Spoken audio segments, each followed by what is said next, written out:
crowd-pleasing public executions to coldly calculated, terrifying sentences, here's how far the system and society are willing to go to ensure that child predators never victimize again. Today, we take a look at the most shocking executions of child predators, where the punishment was as appalling as their crimes.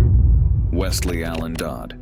What if the justice system had to face someone who not only committed unspeakable crimes, but also took pride in them? Wesley Allen Dodd was one such predator. His crimes were beyond horrific, but what set him apart was how carefully he documented and relished in them. His first known murders took place in Vancouver on September 4, 1989, when he targeted two brothers, 11-year-old Cole Neer and 10-year-old William Neer. The boys were playing in a park when Dodd lured them into the woods. He bound them, sexually assaulted them, and then stabbed them to death.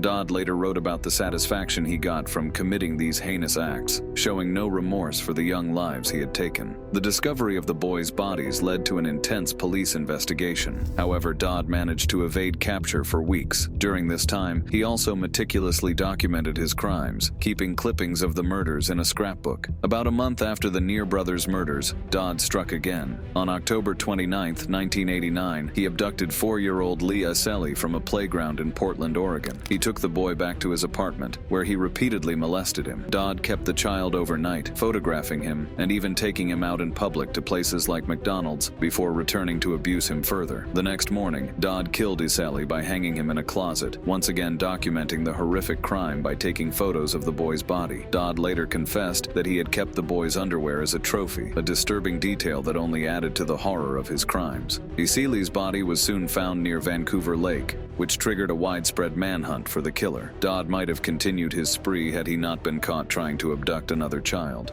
On November 13, 1989, Dodd attempted to kidnap a 6-year-old boy from a theater in Camas, Washington. Luckily, the boy fought back, causing enough commotion to alert bystanders. Dodd fled the scene, but his car broke down a few blocks away, allowing a man named William Ray Graves to catch up and physically detain him until the police arrived. Dodd's trial was quick, and he showed no desire to defend himself. He pleaded guilty to the charges and requested the death penalty, stating that he would kill again if given the chance. In a chilling statement, Dodd told the court that he believed he should be executed because he couldn't control his urges. Dodd's execution on January 5, 1993, was the first hanging in the United States in nearly 3 decades. The event was highly publicized, with media witnesses present at the Washington State Penitentiary. Dodd's final words before his execution were about finding peace through religion, but many questioned the sincerity of his last-minute conversion.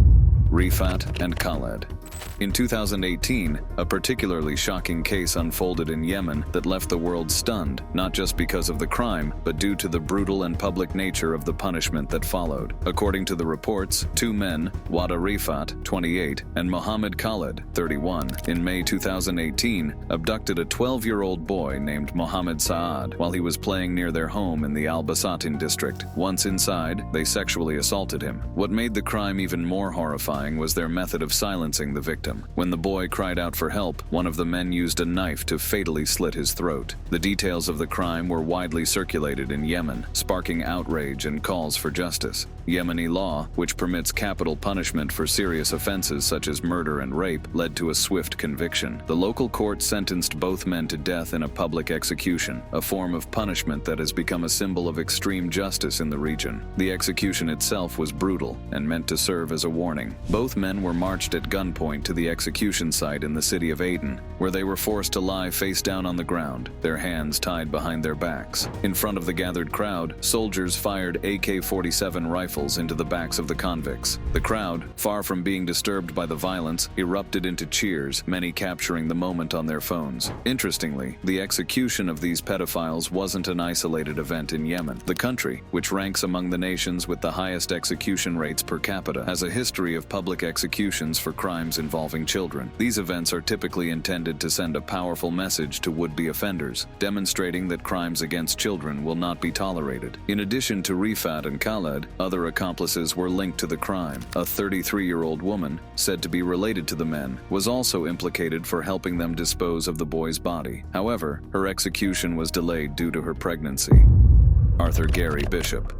A former Eagle Scout and Mormon missionary, Arthur Gary Bishop's life seemed ordinary at first, but by the time he was in his late 20s, his dark urges emerged, leading him to become one of Utah's most notorious child predators during the late 1970s and early 1980s. Bishop's killing spree began in 1979, when he abducted 4-year-old Alonzo Daniels from outside his apartment complex. Luring Daniels into his home with candy, Bishop soon realized that the boy could tell on him, and out of fear of getting caught, he suffocated him. His second victim, 11-year-old Kim Peterson, was lured with promises of hunting and money. Bishop took him to a secluded spot, took photos of him, and shot him in the back, later dumping his body in the same place he had discarded Daniels. He confessed that, after the first murder, the barrier against killing was gone. He no longer viewed his victims as human, only as objects of his violent desires. Over the next few years, Bishop's victims included Danny Davis, a 4-year-old taken from a supermarket, and Troy Ward, a 6-year-old abducted on his birthday, and Graham Cunningham, a 13-year-old boy who would eventually lead to his capture as well. You see, Cunningham was one of Bishop's last victims, and it was his connection to another boy, Jeff, that tipped off investigators. Now, Jeff had been spending time with Bishop, who pretended to be a male role model after Jeff's father passed away. This relationship gave Bishop access to Jeff's friends. Bishop, using the alias Roger Downs, had been seen with Cunningham shortly before his disappearance. So,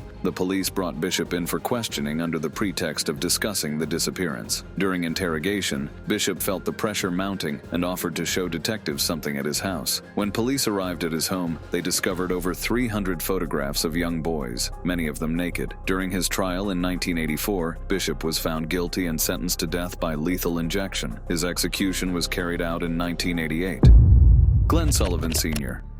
Arthur Gary Bishop's story is chilling, but what if the consequences for someone like him went even further than just a lengthy prison sentence? That's exactly what happened in Louisiana with Glenn Sullivan Sr., a convicted rapist. His case not only made headlines for the severity of his crime, but also for a highly unusual and controversial punishment. Glenn Sullivan Sr. was convicted of raping a 14-year-old girl. This wasn't just any horrific crime. It left the young girl pregnant, and DNA tests confirmed that Sullivan was the father. The evidence was overwhelming, and Sullivan didn't deny his role. His victim, despite being so young, showed remarkable bravery by coming forward, something that many victims of sexual crimes are often too terrified to do. Sullivan was offered a plea deal, 50 years in prison. However, the assistant district attorney, ADA, in Sullivan's case, wasn't just content with a long prison sentence. He wanted to make a statement, one that would send a message not just to Sullivan, but to anyone in the parish who might think about committing similar crimes. So, he added a stipulation to the deal: castration.